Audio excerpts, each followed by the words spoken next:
Assalamualaikum warahmatullahi wabarakatuh. Perkenalkan nama saya Setia Elino dari kelas C dengan NIM B1A12309. Di sini saya akan menjelaskan hukum dagang internasional mengenai GATT. Apa itu GATT? GATT adalah General Agreement on Tariff and Trade atau disingkat GATT. Adalah sebuah perjanjian internasional yang bertujuan untuk mengatur perdagangan antar negara dengan menurunkan hambatan perdagangan seperti tarif, kuota, dan kebijakan proteksionis lainnya. Dibentuk pada tahun 1947, GATT menjadi landasan utama untuk mewujudkan perdagangan yang lebih bebas dan terbuka dengan mendorong prinsip non-diskriminasi di mana setiap negara anggota harus memperlakukan produk dari negara lain dengan perlakuan yang setara.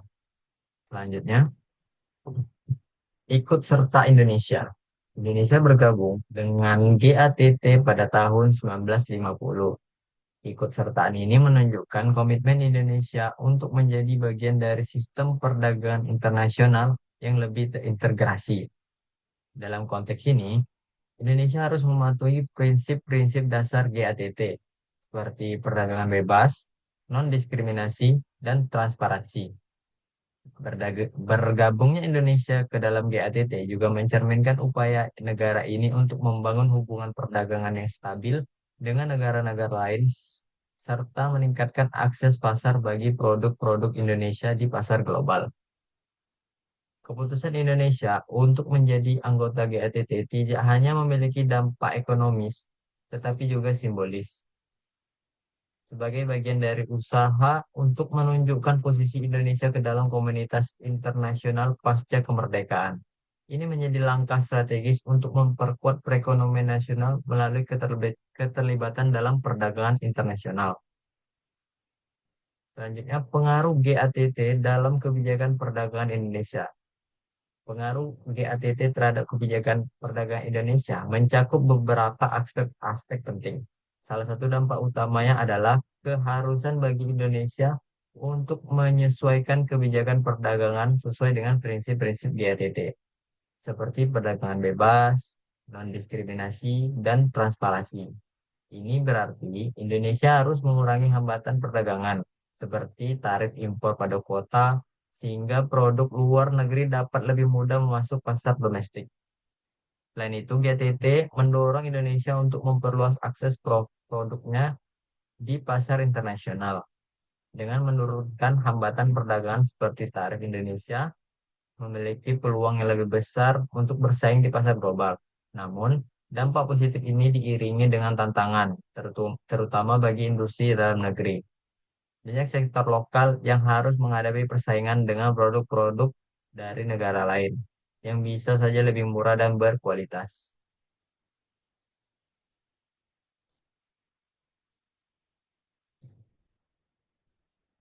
Baik, selanjutnya, tantangan dan peluang.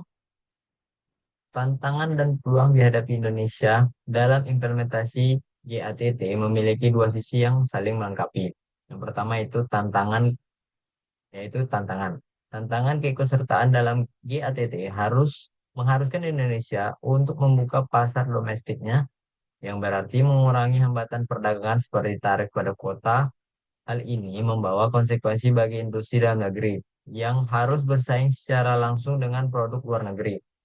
Beberapa sektor industri yang belum kompetitif menghadapi resiko kehilangan pangan pasar karena adanya produk impor yang lebih murah dan unggul dalam kualitas. Situasi ini menuntut industri lokal untuk meningkatkan efisiensi dan inovasi agar tetap mampu bersaing, yaitu peluang. Peluang di sisi lain, GATT juga memberikan peluang besar bagi Indonesia, terutama dalam memperluas akses pasar internasional. Dengan menurunkan hambatan perdagangan secara global, produk-produk Indonesia memiliki peluang lebih besar untuk diterima di pasar luar negeri. Ini membuka kesempatan bagi eksportir nasional untuk memperluas jaringan perdagangan mereka, meningkatkan ekspor, dan memperkuat perekonomian negara. Selain itu persaingan, selain itu persaingan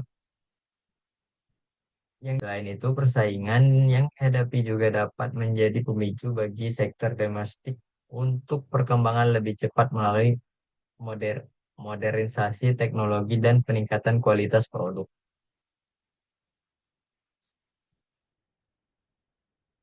Baik, selanjutnya adalah mekanisme penyelesaian sengketa dagang. GATT memberikan mekanisme yang memungkinkan Indonesia untuk menyelesaikan sengketa perdagangan internasional secara adil dan transparan. Mekanisme penyelesaian sengketa dagang.